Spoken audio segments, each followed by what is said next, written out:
할렐루야. 옆사람과 반갑습니다. 이렇게 인사 한번 나누겠습니다. 반갑습니다. 예. 에스겔은 큐티를 하면서 굉장히 어려운 내용인 것 같지만 이제 선지서들이 다 그러하듯이 아주 심플하고 간단한 내용을 담고 있습니다. 1장부터 32장까지는 심판, 그리고 이제 33장에는 에스겔을 이 앞에 파수꾼 3장, 2장, 3장에 부르실 때는 이스라엘을 심판하는 메시지 나팔수로 불렀다면 이제 33장 다시 구원과 회복의 메시지를 전하는 파수꾼으로 불러서 이제 34장부터 48장까지 메시지는 구원 또는 회복의 메시지를 전하고 있습니다. 이 구조는 모든 선지서가 같은 구조를 가지고 있습니다.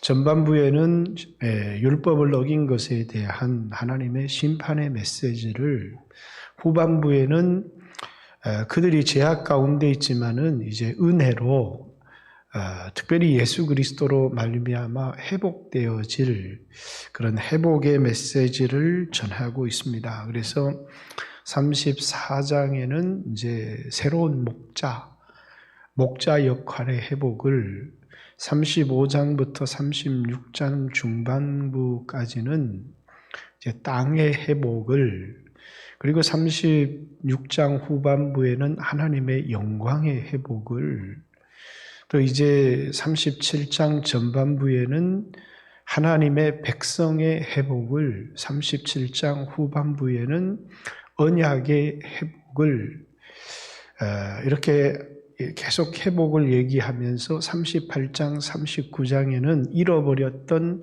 하나님의 주권의 회복을 이야기하고 있고, 그리고 이제 40장, 41장, 42장, 오늘 새벽 큐티 말씀인데 인지 목사님이 3장을 새벽에 어떻게 읽고 이렇게 말씀을 전했는지 제가 조금 늦게 내려와서 다 읽었는지는 잘 모르겠습니다. 40장에는 성전을, 41장은 성전 안에 있는 내부 구조를, 그리고 42장에는 성전 바깥과 제사장의 방들과 그리고 성전에 세워진 벽을,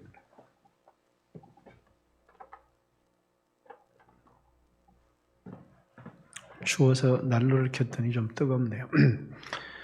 이렇게 설명하고 있는데, 이것은 이제 미래에 회복될 그런 하나님의 나라, 특별히 이제 40장에는 이런 그 성전의 회복을, 이 성전은 미래에 회복될 교회 하나님의 나라를 얘기하는 것이고, 41장 성전 안에 있는 그 벽의 그림을 통해서 그리스도의 속죄의 모형을 보여주는 것이고, 그리고 이제 42장에 나와 있는 제사장의 방과 그리고 성전 바깥의 풍경을 통해서 그리스도인들의 거룩한 삶과, 그리고 이제 세워진 벽을 통해서 세상과 구별되는 삶, 그래서 회복될 성전, 교회의 환상과 그리스도 속죄에 대한 환상과 하나님의 백성의 거룩한 삶과 세상과 구별된 삶에 대한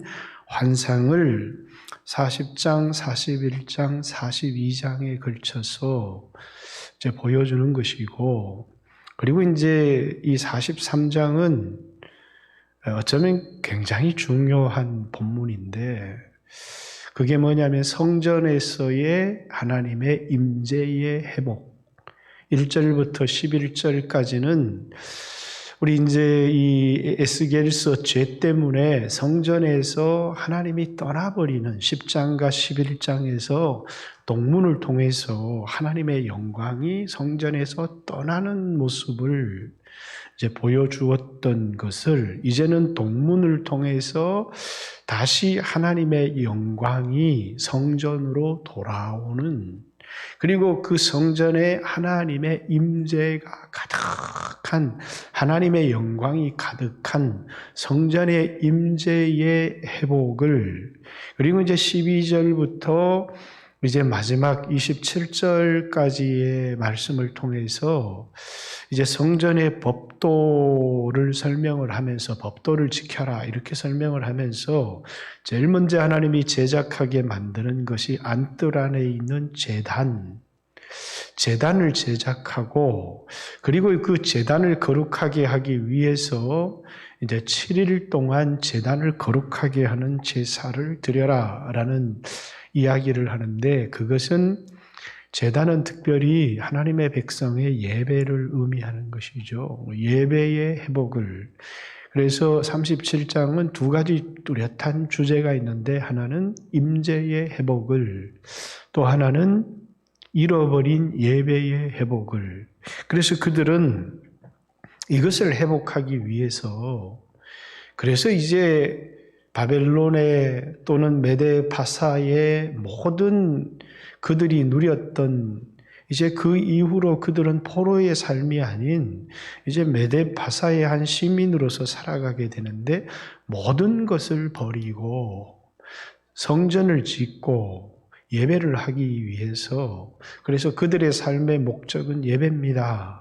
그러면서 예배를 하기 위하여서 이제 돌아오게 되죠. 그래서 이제 1차 귀환의 무리들은 5만여 명 스룹바벨과 함께 성전을 짓기 위해서 돌아오고, 그리고 이제 2차는 그 성전 안에 부흥을 일으키기 위해서 에스라와 함께 1000여 명이 말씀을 가르치는 사람들이 돌아오고, 그리고 3차는 우리가 잘 알듯이 이제 총독 느헤미야와 같이 성벽을 재건하고, 그리고 이제 이방인들과의 관계, 믿지 않는 사람들과의 결혼의 문제라든가, 아니면 안식일, 특별히 주일을, 오늘날 주일 성수의 회복을 위해서 돌아와서 느헤미야의 개혁이 시작되고, 그래서 다시 이스라엘이 회복되어지는 모습들을 보여주죠. 역사 속에서 그렇게 보여주는 것처럼 그들은 오직 하나, 그들의 인생의 목적이 무엇이었느냐면 예배가 하나님을 섬기는 것이 목적이다 해서 예배를 드리기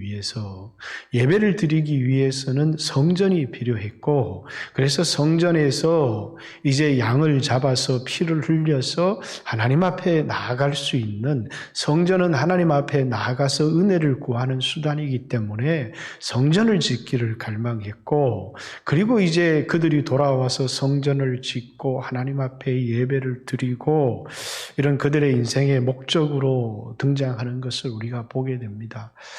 그래서 오늘 여러분과 저의 신앙에서도 우리가 이 본문을 통해서 뭘 잃어버렸을까를 먼저, 회복이라고 할 때는 우리에게 잃어버린 것이 있다는 것을 말하는 거죠. 저는 한국교회가 사실은 이번에 굉장히 많이 예배를 잃어버렸지만, 예배를 잃어버리기 전에 임재를 먼저 잃어버렸다고 생각합니다. 성전은 있었지만 성전에서 하나님의 임재, 하나님 영광이 떠나버렸는데, 그들은 하나님의 떠난 영광은 생각하지 않고, 여러분 에스겔서나 예레미야서에 보면 여전히 그들에게 남겨진 성전을 보면서 하나님이 우리를 지켜주실 것이다 이렇게 생각을 하죠. 왜? 성전은 있지만 거기 하나님이 계시지를 않아요. 그러면서 그들은 그 성전을 자신의 욕망의 도구로, 자신들의 기도의 응답의 도구로 끊임없이 그 성전에 와서 제물을 바치지만, 그러나 그 성전에는 이미 주님이 계시지 않았어요. 성전의 본질은 하나님의 집이고 거기 하나님의 임재가 있어야 성전이 되는 것이지, 모세가 성막을 짓고 그 성막이 완성될 때에 그 안에 셰키나의 영광, 그 셰키나라고 하는 것은 하나님의 임재의 구름을 얘기하는 것이거든요. 하나님이 거기 계시다라는 것입니다. 그곳에 가득했다는 것은 하나님께서 그 성전을 인정하신다는 것이거든요. 하나님께서 그 성전을 자신의 보좌 삼고 거기에 자기의 이름을 두고 그 속에 있어서 이스라엘 백성들 가운데 그들의 왕이 되고 그들을 두루 통치하고 그들과 함께 하시겠다고 하는 것이 성전, 성막을 만들고 그 안에 주님이 임재하시는 셰키나의 영광을 통해서 그들에게 보여주셨고, 이제 솔로몬 성전도 지을 때 그게 이제 하나님의 법도대로 하나님의 말씀대로 지어졌고, 그 성전에 봉헌식을 올릴 때 성전에 셰키나의 영광이 가득함을 통해서 하나님이 여기 계시다라고 하는 것을 보여주었습니다. 그래서 이스라엘 백성에게는 눈에 보이는 성전이 중요한 게 아니고 그 성전 가운데 계신 하나님이죠. 하나님이 우리 가운데 거하시며 두루 행하여 우리는 그의 백성이 되고 그는 우리의 하나님이 되는 것. 이게 이스라엘과 하나님의 그 언약의 핵심이거든요. 이스라엘 백성들은 하나님을 왕으로 섬기면서 율법을 지키겠다 이렇게 언약을 했고, 하나님은 그러면 나는 너희들을 내 백성 삼고 너희들을 나의 특별한 소유를 삼고 너희들을 하나님 나라 제사장 삼겠다. 이게 이제 출애굽기 19장에 나와 있는 언약의 핵심이고, 그 언약을 체결하기 위해서 출애굽기 24장에 피를 흘려서, 그래서 첫 언약도 피 없이 된 것이 아니다. 피로써 언약을 맺었다라는 것. 아브라함과 하나님과 창세기 15장의 언약을 맺을 때도 짐승을 쪼개어 놓고 피로써 언약을 맺은 것처럼 피로써 언약을 맺은 것이죠. 다시 말해서 이 언약을 깨는 자는 피로써 보복을 당할 것이다 라는 피의 언약이었습니다. 그리고 이스라엘 백성들은 그 언약을 깨뜨린 것으로서 우리가 다니엘서 이번 주 수요일 제가 중보기도 다니엘서 9장을 설교했지만 그들에게 피로써 하나님께서 언약을 깨뜨린 것에 대한 책임을 물으신 것이고, 그래서 그 첫 번째 언약의 깨뜨린 결과가 무엇이냐면 이제는 언약이 깨어졌어 라고 하는 것이 성전의 이 건물이 허물어지는 것을 나중에 보게 되지만, 그 건물이 허물어지기 이전에 하나님의 임재가 성전에서 떠나버리는 것입니다. 이제는 너희들 가운데 함께 있을 수 없다라는 것이죠. 그래서 만약에 우리 교회 예배에 하나님의 임재가 거쳤다.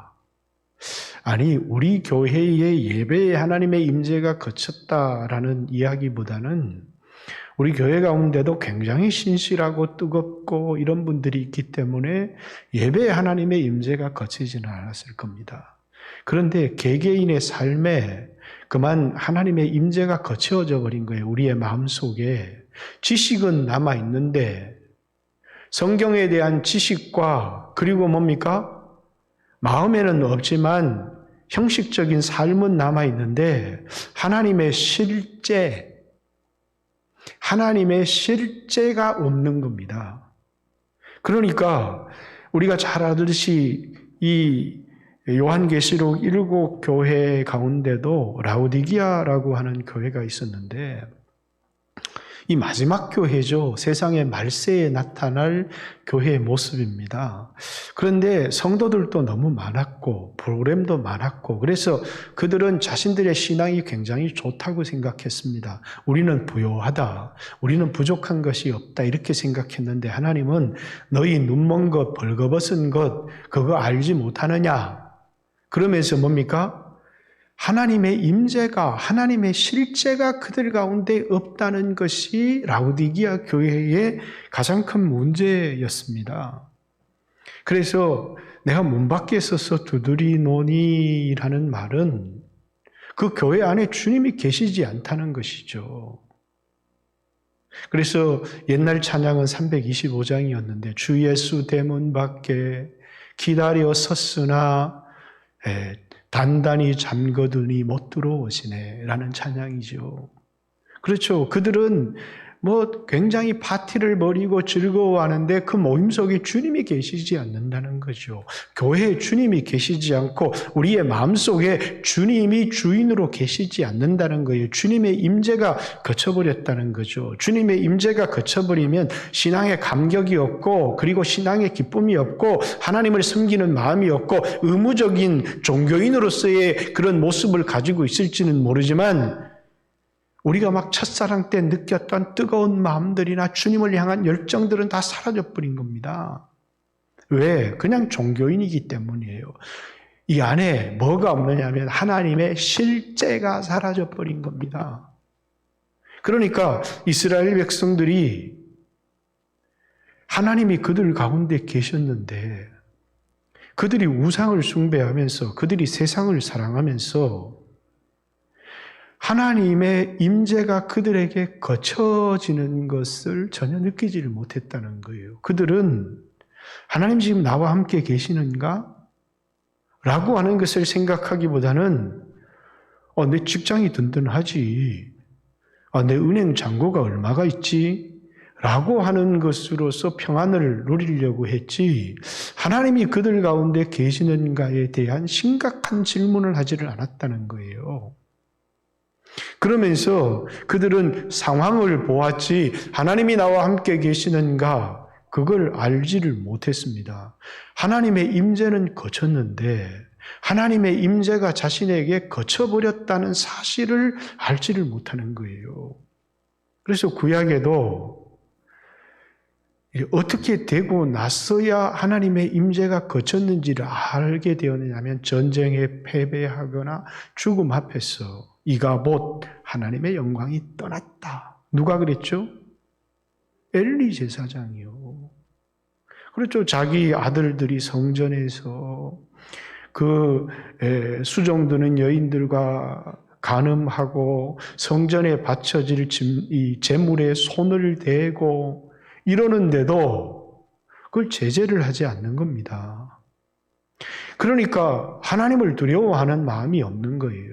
그래서 뭐라고 얘기하느냐면 이 엘리 가정에 대해서 나를 존중히 여기는 자를 내가 존중히 여기고 나를 경멸히 여기는 자를 내가 멸시하리라 이렇게 하나님이 얘기하셨던 것처럼 엘리의 신앙 속에 여호와 하나님을 우선시하고 존중히 여기는 마음이 없었다는 거예요.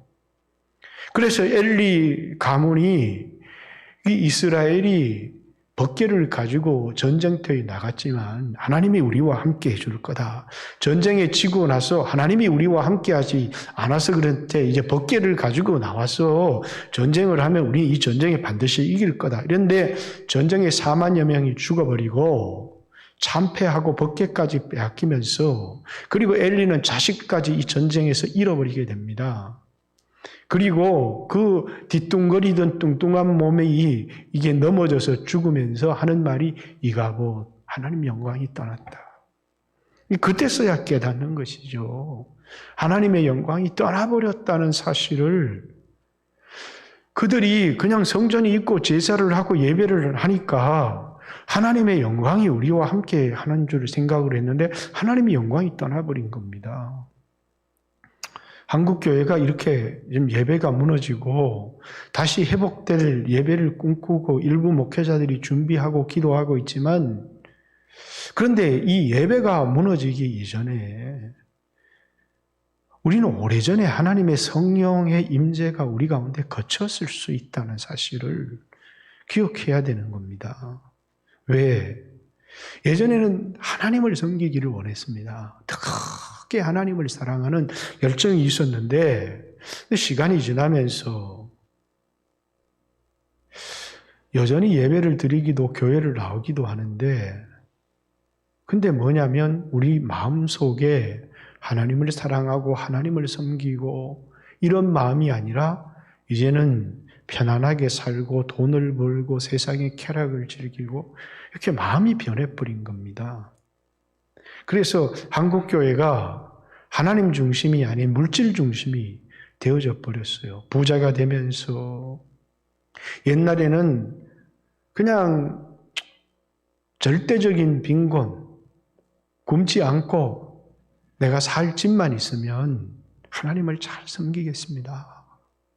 이런 마음으로, 가난한 마음으로 하나님을 섬겼는데 세상이 막 믿지 않는 사람들이 잘 살고 이러니까 저들에겐 하나님이 없는데 뭐 이렇게 생각하기 아닌가.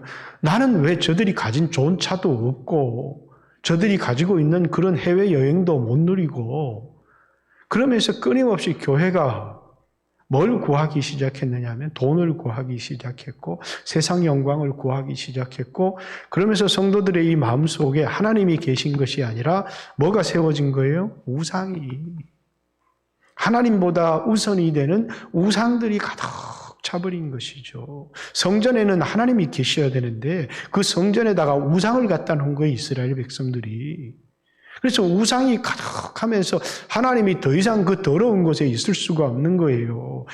교회에 있을 수가 없고 성도들의 그 마음이 하나님의 성전이 될 수가 없고 오직 그 안에 탐욕과 욕심과 정욕만이 가득하니까, 우상만이 그 성도들의 심령에 가득하니까 하나님이 그곳에 계실 수가 없는 거예요. 그래 하나님의 임재가 거쳐버린 거예요. 그래서 성도들에게는 뭐가 남아있느냐면 신앙에 대한 지식이 남아있고 종교 생활에 대한 습관이 우리에게 남아있고 기도의 모습은 남아있는데 정작 하나님의 임재가 우리 가운데 없는 겁니다.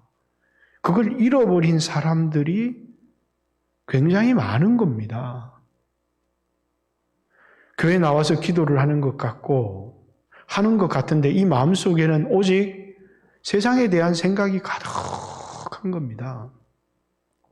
그래서 하나님은 뭡니까? 이 에스겔서 32장까지 이 성전 안에 이루어지는 더러운 일들을 계속해서 보여주셨잖아요. 그죠? 제사장들이 그곳에서 일월 성신을 하고 또 성전 옆에 바알의 제단을 세우고 아세라의 목상을 세우고 일월 성신을 섬기고 하는 제사장들의 모습뿐만 아니라 24 고관들의 모습과 백성들과 여인들까지도 이 성전 안에서 행하는 우상 숭배의 모습들을 하나님이 다 일일이 상세하게 그들에게 펼쳐 보여주면서 하나님이 이 성전에 머물 수 없는 이유, 그리고 이 성전에서 하나님의 영광이 떠나버렸어요. 그리고 이스라엘에게 몰락이 오는 겁니다. 멸망이. 우리가 잘 알듯이 창세기 6장에도 뭡니까? 하나님의 백성이 하나님의 아들들이 사람의 딸들의 아름다움에 반해서 그들과 결혼하면서 두 가지가 생겨나게 되었는데 하나는 폭력이고 하나는 강간입니다.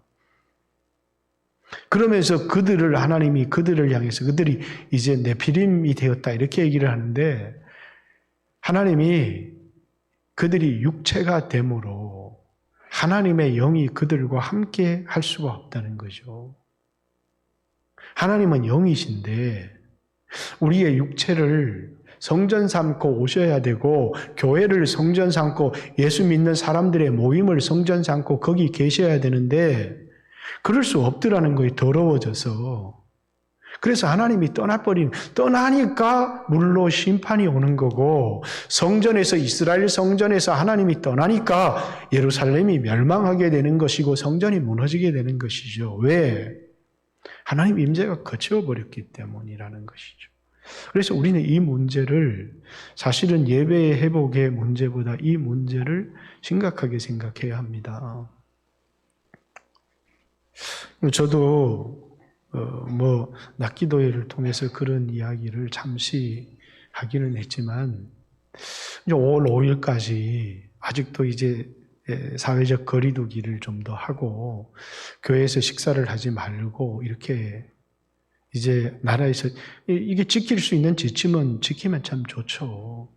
근데 제가 이렇게 성도들의 모습을 보면서 제 마음속에 뭐냐면 이거 예배를 회복해야 되고 하나님 앞에 예배를 해야 되고 이런 갈급함이 잘 없는 거예요. 왜 그러냐면 오전 예배를 드리고 돌아가면 영상으로라도 이렇게 오후 예배를 드려야 되겠다. 이제는 교회에서 오후 예배 안 드려도 된다고 했는데 예배 안 드려도 되지. 그게 아니고 영상으로라도 예배를 뭐라고 말씀하는지 하나님의 음성을 들어야지. 환경이 어떻게 돌아가느냐보다 우리에게 중요한 것은 지금 하나님이 나에게 뭐라고 말하고 있고 나를 어떻게 진단하고 있는지, 하나님의 음성이 뭔지. 저 같은 사람은 직업적으로라도요, 우리 교회에 하나님이 원하는 말씀이 뭔지를 하루 종일 생각할 수밖에 없어요. 근데 여러분은 그런 직업을 갖고 있지 않잖아요. 그러니까 이 말씀을 전해야 되는, 지금 내 얘기를 해서는 안 되잖아요. 하나님이 우리 교회 공동체에 뭘 원하시지? 그걸 하나님께 묻고 이렇게 해야 될, 저도 아마 여러분 같았으면 그냥 그랬을 수도 있다고 생각해요. 오후 예배가 와르르, 우리 교회는 오후 예배가 한 120명 정도 예배를 드렸는데, 오후 예배에 새 가족들이, 오전 예배 안 나온 사람이 4명, 5명 정도 드리고 다 합쳐서 한 15명 드리는데, 근데 인터넷 방송 이렇게 조회수를 보면 예배를 드리는 사람이 몇 분이 없어요. 그럼 뭐냐면 이 예배가 무너지는 것에 대한 안타까움이 없다는 거거든요. 그래서 이 코로나 이후에 잘 됐네, 우리 그 오후 예배 없이 그냥 합시다. 그래도 아무도 반대할 사람도 없고 신앙생활이 훨씬 편해진 거죠. 근데 우리가 언제부터 자꾸 이렇게 무너지기, 원래는 주일 성수는 새벽부터 밤까지 이날은 주의 날이라고 이렇게 지켜왔던 우리 개인의 시간을 쓰지를 않았어요. 그런데 이젠 저녁도 무너지고 새벽 기도도 무너지더니 이제는 오후 예배마저도 무너져도 사람들은 뭡니까? 무너지는 줄 모르죠. 더 이상 후퇴할 것이 없고 물러설 곳이 없는데 주일 11시 예배 한번 드리고 나서 주일 성수를 했다, 이렇게 얘기해버리는 시대가 되어진 거죠. 여러분, 여기 이제 선교 그 훈련을 받으신 분들이 참 많잖아요. 그죠? 전주 예수병원에 와서 선교 훈련할 때 선교가 뭐였습니까? 예배가 없는 곳에 예배를 드리는 게 선교였습니다. 선교라고 하는 건 뭐냐면, 하나님이 우리를 지으신 목적이 뭐냐면 예배를 통해서 하나님께 영광을 돌리기 위해서예요. 그게 하나님이 우리를 지으신 목적이라는 겁니다. 그래서 여기에도 이제 뒤에 보면 이 성전의 규례를 정하고 제단을 제일 먼저 만들려고 해요. 왜? 하나님의 백성의 회복의 시작은 예배 회복에서부터 시작이 되는 거거든요. 그런데 예배가 형식화되어지면서 그것에 마음도 없고 점점 무너져가고 단지 이 세상의 평안을 구하는 자신의 요구를 하나님께 드리는, 이것이 어떤 내 이 세상의 목적과 이 세상에 내가 필요한 것을 구하여 얻는 것이 예배가 아니고, 예배는 은혜를 받은 사람이 하나님 앞에 영광을 돌리는, 그래서 예배에 나와서 나는 이번 주 한번 예배를 안 드려도 나는 살아갈 수 있어, 그게 아니고 하나님이 매주 하나님 앞에 나와서 영광을 돌리라는 것입니다. 그리고 그런 영광을 돌리는 자들에게 은혜도 주시겠다는 것이죠. 그래서 예배의 목적은 은혜를 받는 게 아니라 영광을 돌리는 것입니다. 하나님께 영광을, 그것이 예배의 목적인 것입니다. 우리의 인생의 목적이고 예배의 목적인데 그렇게 하나님께 영광을 돌려드리는 거예요. 그게 우리를 지으신 목적이거든요. 근데 우리는 그 예배가 무너지는 겁니다. 근데 이 예배가 무너지기 전에 뭐부터 있었다는 거예요? 임재가 사라지기 시작했어요. 그 임재가 사라지는 가장 중요한 배경은 물질에 대한 사랑일 겁니다. 근데 오늘 여기 8절부터 한번 보십시오. 8절. 그들이 그 문지방을 내 문지방 곁에 두며 그 문설주를 내 문설주 곁에 두어서 그들과 나 사이에 겨우 한담이 막히게 하였고 또 그 행하는 가증한 일로 내 거룩한 이름을 더럽혔으므로 내가 노하여 멸망시켰거니와. 지금 누구 얘기를 하고 있는 것이죠? 므낫세 왕의 얘기를 하고 있는 겁니다. 7절에 보면 그 죽은 왕들의 시체를 다시는 내 거룩한 이름을 더럽히지 아니하리라.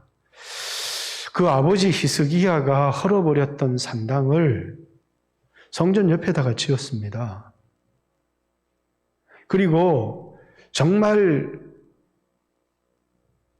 바알의 제단을 바로 성전 옆에다가, 그리고 아수르에 가서 본 그 이방의 신상을 그곳에다 세우고, 그리고 그곳에서 자기의 자녀들을 지나가게 해서 불 가운데로 지나가게 하고 하늘의 1월 성신을 찬양하고, 그걸 어디에다가요?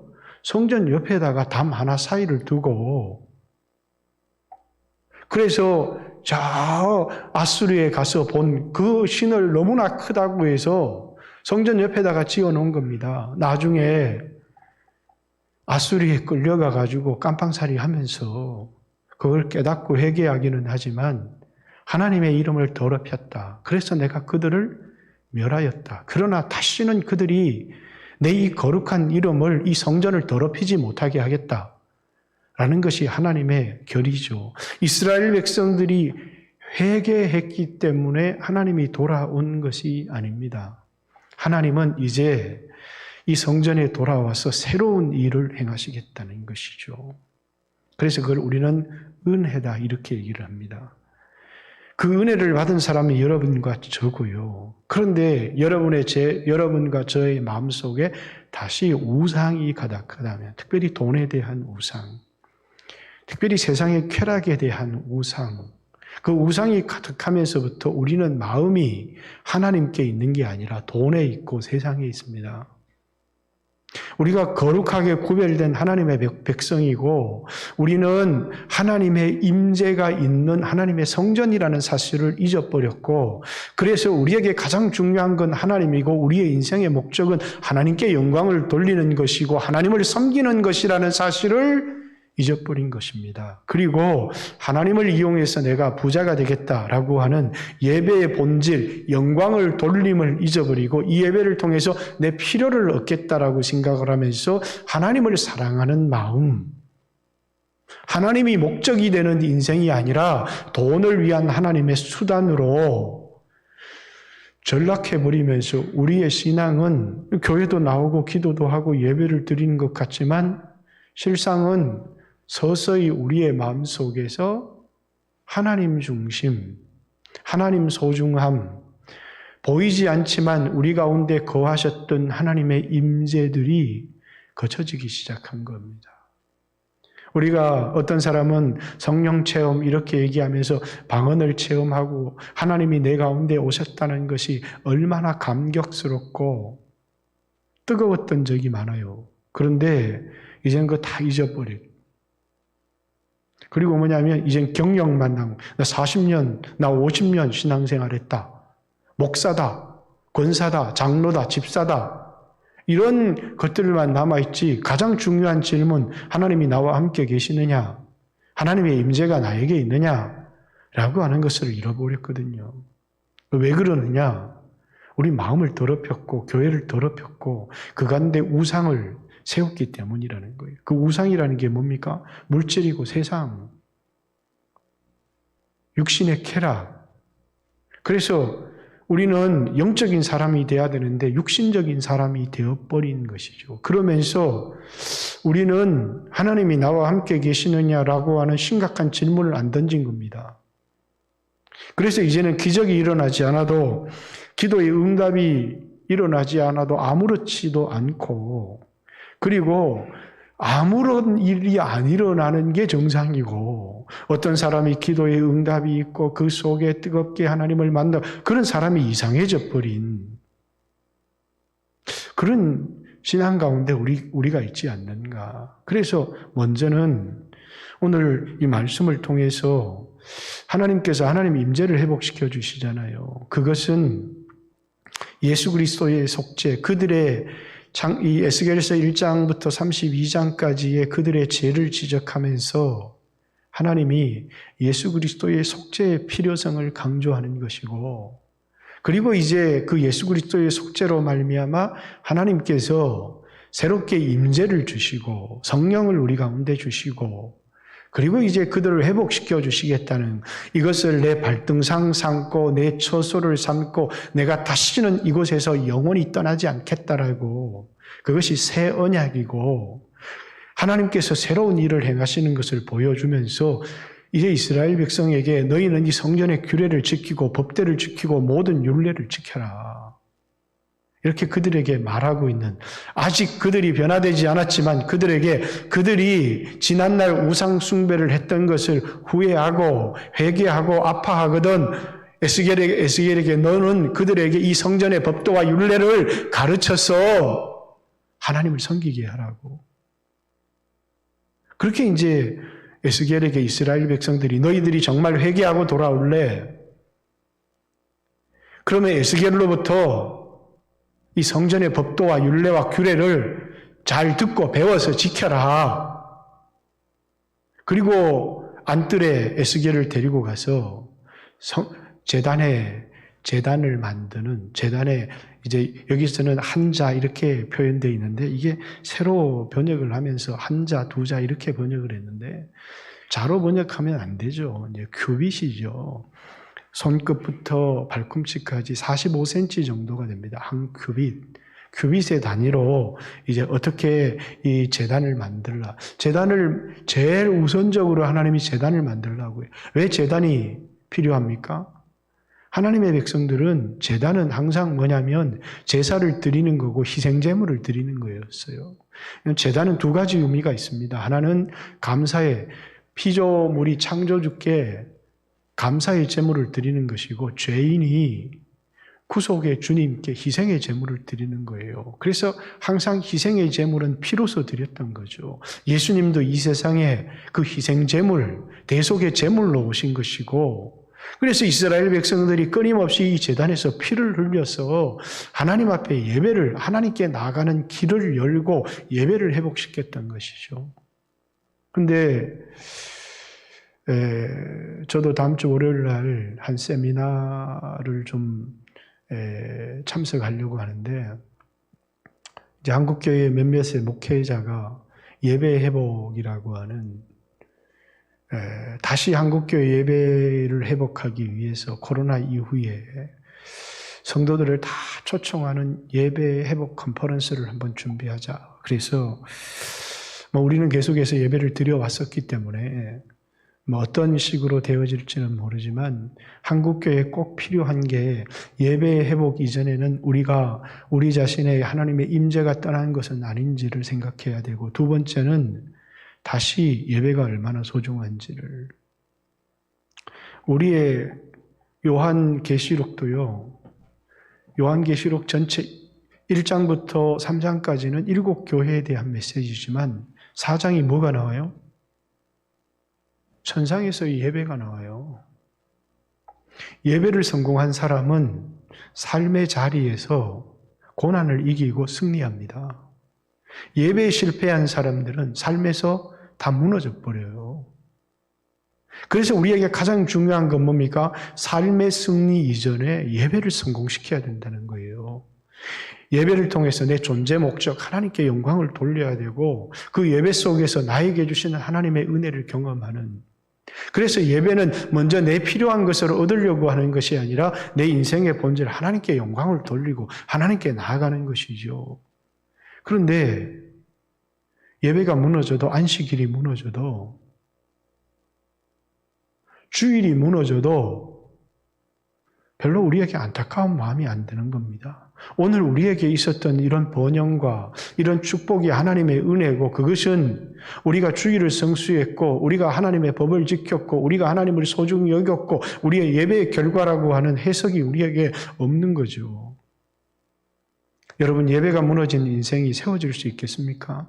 특별히 그리스도인들에게 있어서 그건 불가능한 것입니다. 그렇기 때문에 성경 수없이 하나님은 예배하는 자를 찾으신다. 특별히 신령과 진정으로 예배하는 자를 하나님 찾으신다. 이렇게 얘기하고 예배의 성공이 삶의 성공으로 연결이 되는 것이고 예배가 실패하면 내 인생이 실패하는 것이라고. 세상과 우리를 구별하는 게 뭡니까? 저들에게는 예배가 없는 것이고 우리에겐 예배가 있는 것이고 인류 최초의 예배 가인과 아벨의 예배 속에서도 가인은 예배를 실패했고 그의 후손은 예배가 없고 자기 힘으로 살려고 하고 자기들 나름대로 성을 짓고 문화를 발전시켰지만 그러나 아벨과 셋의 후손들은 끊임없이 고집하고 집착이라는 표현을 쓰면 어떨는지 모르지만 피의 제사를 통해서 예배 자리를 떠나지 않았다는 겁니다. 여러분, 이것이 인생을 가르는 우리가 불신자의 길, 세상의 길을 갈 것인지 하나님의 길을 갈 것인지의 출발이 예배 속에 있다는 것을 보여주는 것이죠. 노아, 방주에서 뭐 했습니까? 왜 정결한 짐승은 암수 7씩, 부정한 짐승은 왜 한 쌍만 들어갔느냐? 정결한 짐승 잡아서 매일매일 방주에서 예배를 드리는 거예요. 하나님의 진노를 무너뜨리고 우리를 향한 하나님의 은혜를 가져다 주는 것이 예배였기 때문이에요. 제사였기 때문이에요. 아브라함 가나안 땅 살면서 가는 곳곳마다 제단을 쌓았습니다. 그의 인생의 핵심이 예배였다는 것을 우리에게 보여주는 것이죠. 다윗의 인생, 전쟁에서 쫓겨다니면서 그는 이 전쟁에 이기기를 원합니다. 전쟁에 승리하기를 원합니다. 다윗의 시편에 그런 기도가 있던가요? 성전을 그리워하면서 이 전쟁 때문에 성전에 나가서 예배를 드릴 수 없는 그 안타까움을, 그래서 저 참새는 참 좋겠다. 하늘을 날아서 하나님이 계신 집으로 갈 수 있으니 나는 저 참새와 같았으면 좋겠다. 왜? 예배를 드리는 것을 너무나 사모했기 때문이죠. 그는 예배의 사람이었습니다. 성경 곳곳에 나오는 위대한 신앙의 사람들의 삶에서 예배의 실패가 있었습니까? 근데 오늘 한국교회는 임재가 떠나면서 여기서부터 이미 실패였는데, 그런데 조그만한 위기 앞에서 예배가 와르르르르 무너져 버린 겁니다. 사람들에게는 자신의 조그만한 안일 앞에서 예배는 아무것도 아니었던, 정말 예배는 우리에게 아무것도 아닌가요? 그래서 주님은 임재를 회복하라는, 두 번째는 뭐라고요? 그 임재를 회복하기 위해서 예배의 회복이, 그리고 우리에게 마음으로 드리는 예배, 어쩌면 혼자 드리는 예배, 여러 사람에게 어울려서 드리는 예배는 진정한 예배라기보다는 이 수없는 사람들이 나와 있지만 내가 홀로 하나님 앞에 서는 예배, 마음으로 드리는 예배, 그걸 통해서 하나님의 임재를 경험하게 하는. 그래서 여러분 자신을 한번 여러분의 기도에, 여러분의 섬김에, 여러분의 헌금에 하나님께 드립니까? 내가 목사니까, 장로니까, 권사니까, 체면 때문에 드리는 겁니까? 믿음으로 드리는 겁니까? 아니면 교회 회원의 한 사람으로서의 회비를 내듯이 내는 겁니까? 기쁨으로 예배를 드리고 있습니까? 하나님의 임재가 우리에게 있느냐? 그래서 이걸 먼저 물어보자는 거예요. 우리가 뭘 잃어버렸는지. 저는 여기 계신 분들이 다 그렇다고 생각하지 않습니다. 그러나 어떤 이들은 하나님의 임재를 잃어버리신 분들이 있어요. 뭐는 남아있지만 껍데기는 남아있는데 본질을 잃어버리신 분들이 있다고요. 사람들이 예배가 뭘 중요하냐고, 하나님 사랑하는 게 중요하지, 이렇게 얘기 맞습니다. 그러나 하나님을 사랑하는 사람은 예배를 목숨의 칼이더라도 포기하지를 않는다는 거예요. 왜? 중요한 건 본질은 하나님을 사랑하는 거잖아요. 하나님을 알고 사랑하는 것이지. 그런데 그 하나님을 알고 하나님을 사랑하는 것을 담아내는 그릇이 예배예요. 그래서 하나님을 알고 하나님을 사랑하는 사람은 목에 칼이 들어와도 예배를 포기하지 않아요. 그런데 예배가 뭘 중요하냐고 하나님 사랑하는 것이 중요하지 이렇게 얘기하는 사람은 뭐도 없느냐면 예배도 없지만 하나님 사랑하는 것도 없는 겁니다. 내용이 중요하지만 내용은 여러분 집에서 국을 끓였는데 그릇이 없이 그걸 담아낼 수 있습니까? 예배는 우리가 하나님을 향한 사랑의 표현이 예배입니다. 예배라고 하는 형식이 없다면 본질을 드러낼 수가 없는 거예요. 그러나 예배를 드리고 있지만 하나님의 임재를 잃어버렸다면 그건 뭐라고요? 껍데기라는 거예요. 예배를 드리되 하나님을 사랑하는 그 예배를 드리라는 것이지 마음으로 드리는 예배를 드리라는 것이지 자기 자신을 죽여서 제물로 드리는 예배를 드리라는 것이지 형식적인 예배만 있으면 된다는 건 아니잖아요. 그런 의미에서 예배가 뭐가 중요하냐고 본질은 예배가 아니고 하나님을 알고 하나님을 사랑하는 거라고 그렇습니다. 그건 분명합니다. 왜냐하면 수없는 사람들이 예배를 드릴 때 임재를 잃어버린 예배들이 이미 구약 성경에서부터 있었기 때문이죠. 그러나 잊지 말아야 합니다. 하나님을 사랑하는 사람은 반드시 예배를 통해서 그것을 하나님께 영광을 돌리고 표현한다는 사실이에요. 그래서 오늘 여러분 모두는 여기 예배를 잘 드리고 계신 분이고 또 이런 마음, 한국교회가 예배가 무너지는 것을 안타까워하면서 진정한 예배를 회복시켜 주십시오. 그러면서 여러분들이 오후 예배건 철야 예배건 새벽 예배건 무너지지 않도록 여러분의 예배가 소홀히 여기지 않도록 먼저 그것을 지키십시오. 아마 이미 수요 예배, 오후 예배 무너진 교회들이 한국교회의 평균입니다. 수요 예배 10% 안 나옵니다. 교인에. 수요 예배 30% 이상 나오는 교회는 기적입니다. 우리 교회가 60%. 그러니까 홍성호 장로님 가끔가다 우리 교회에 오면서 목사님 교회 참 신기합니다. 오후 예배 이렇게 교인들 대부분이 다 나오는 교회는 아마 우리 교회, 대한민국에 우리 교회밖에 없을 겁니다. 그런데 이제 무너져도 아무도 안타까워하지 않는다면 아마 코로나19 이후로 오후 예배가 사라지는 교회들이 한국의 곳곳에 그럼 점점 더 무너지는 거죠. 점점 더 무너집니다. 하나하나 잃어버리면서 우리는 뭘 잃어버리는지조차 잊어버리는 겁니다. 여러분과 제가 나에게 하나님 임재를 회복시켜 주십시오. 내가 육신의 쾌락도 가지고 있고 돈도 가지고 있고 직장도 가지고 있는데 정작 내게 있어야 될 하나님이 내게 계시지 않습니다. 주님 나에게 와주세요.